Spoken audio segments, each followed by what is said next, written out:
The Framing Britney documentary, which is an unauthorized project about Britney Spears, was released on the 6th of February on Hulu, so if you haven't seen it yet, that's where you can watch it. I have now watched it, and these are the most interesting things we learned from ex-boyfriend Justin to current boyfriend Sam to her dad. Disclaimer, I love Britney, I mean, who doesn't? But this will be a mix of what I watched and what I think about it. I am very interested to know what you think in the comments below. Number 1. The media's impact. The documentary inevitably focuses on the media's impact on Britney's mental health. We go through several painful comments about her throughout her career, from being asked as a 10-year-old if she has a boyfriend, why not, and if she'd take the elderly presenter of the show as her boyfriend, being asked about her virginity and even her breasts from reporters when she was a bit older. I do believe that the media played a massive role in her mental health, and also I understand that, unfortunately, these kind of questions were more common in the 90s. I don't think any of these would be acceptable now, but then again, having said that, I'm more and more surprised at what certain gossip magazines and websites write about celebrities nowadays. Number 2, Justin Timberlake. This part was surprisingly a bit long. Most headlines you will see about the documentary will be about how Justin used her and needs to apologize to her.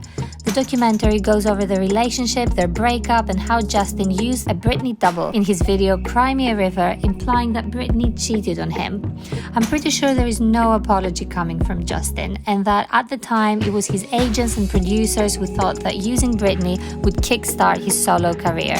There was nothing about this story that wasn't already common knowledge, that's why I thought that it was a bit unnecessary. We already knew that his career was very largely based on dating Britney and then breaking up with her and still using her to climb the fame ladder. The internet is now full of messages and tweets of fans expressing their anger towards Justin. Interestingly, recently she posted a video on her Instagram dancing to one of his songs and tagged him in it. I'm sure it was probably Britney's team who did that to get people talking about her. I bet Jessica Biel was so happy to see this video. Number 3, Kim Kaiman.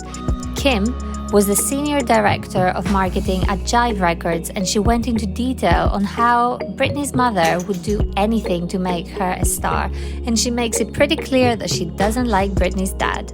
She says, "I remember Britney came in and I was really impressed. I thought, this is the style.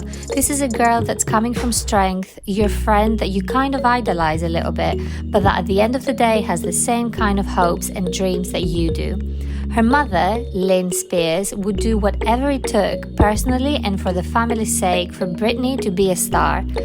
She then makes it clear that the reason she's only talking about her mother is because she never actually spoke to Britney's father, Jamie. Shockingly enough, she says the only thing Jamie ever said to her was, "My daughter's going to be so rich, she's gonna buy me a boat." I guess it was obvious from back then what his main goal was. And that brings us to her relationship with her father. According to people interviewed who were around Britney when her career was launching, he wasn't actively involved in her life before 2008. Jamie Spears has been her conservator since 2008 when she suffered her public breakdown. We know for a fact that Britney was never okay with her father being that person, and we know that because according to lawyer Adam Streisand, she told him that, "I get that I'm not going to be able to resist this conservatorship or avoid this conservatorship, right? I don't want my father to be the conservator." That was her only request. Unfortunately, that's exactly what happened, and her father has been that person ever since. And last but not least, let's talk about Sam, her current boyfriend. We don't know much about him. We see him in a few of Britney's posts on Instagram, and he also posts about her on his profile. We know they weren't living together during lockdown, and many wonder if they're actually really together, or if it's her team who has placed him there to pretend that Britney has a normal life and relationship. Sam actually spoke about the documentary and said to People magazine, "I have always wanted nothing but the best for my better half, and will continue to support her following her dreams and creating the future she wants and deserves. I am thankful for all of the love and support she's receiving from her fans all over the world, and I'm looking forward to a normal, amazing future together." So he didn't exactly reveal anything, but he still seems to be supporting her. Let me know in the comments below if you think this relationship is real. He has also liked posts online regarding the Free Britney movement. Other people interviewed in the documentary were her former assistant, Felicia, who seems lovely, and you can tell that she genuinely loves Britney. Also, Vivian Lee Thoreen, who is Britney's father's lawyer who helped put Britney under conservatorship. She speaks very vaguely about what conservatorship means and nothing really related to Britney. Also, we see Britney's lawyer who was ejected from the courtroom, if you remember this scandal from 2008. And lastly, we have the photographer who shot the picture of Britney with the umbrella during her breakdown. I don't know why he would be on there. He even called the picture a money shot and said that Britney told him to leave her alone.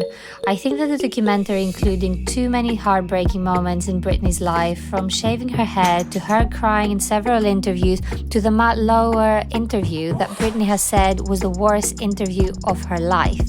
At the end of the documentary, the creator said they reached out to several people who didn't respond, like her father, mother, and sister, and even Britney Spears herself, but it is unclear if Britney actually received the offer. All in all, I was disappointed that the documentary wasn't focused on the Free Britney movement and was more about her past. I think all her fans already knew the majority of the things mentioned, and I know it was filmed in August 2020, so it's not exactly recent. Britney's conservatorship has been extended to September 2021, so I'm really hoping that if she gets released from that, we will soon hear her side of the story and clarify what on earth is going on.